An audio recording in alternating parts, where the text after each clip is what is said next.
తెలుగు తత్వం యూట్యూబ్ ఛానల్లో అందరికీ స్వాగతం.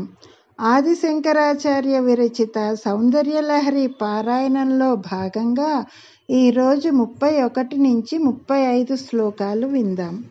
31వ శ్లోకం. చతుషష్ట్యా తంత్రైః సకలమభిసంధాయ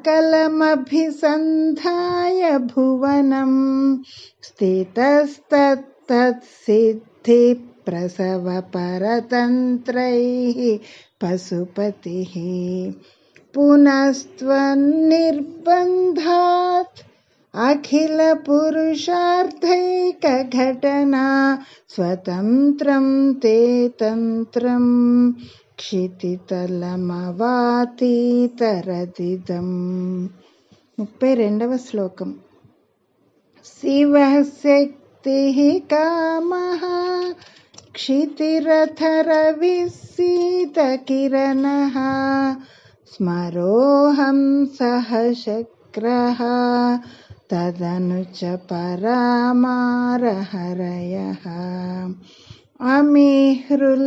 అమిహృల్లేఖాభిః తిసృభిరవసానేషు ఘటితాః భజంతే వర్ణాస్తే తవ జనని నామావయవతాం. 33వ శ్లోకం. స్మరం యోనిం లక్ష్మీం త్రితయమిదమాదౌ తవ మనోః నిధాయైకే నిత్యే నిరవధి మహాభోగరసికాః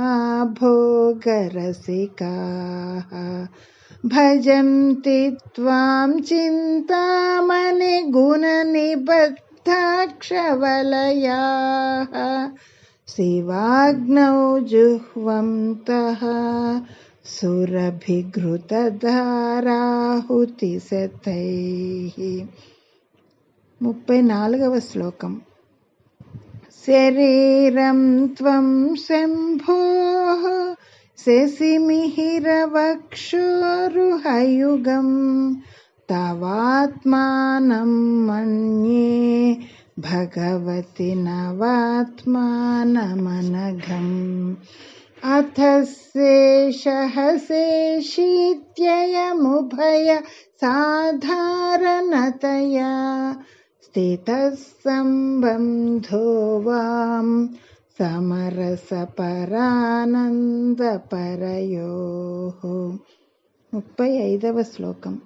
మనస్త్వం వ్యోమత్వం మరుదసి మరుత్సారథిరసి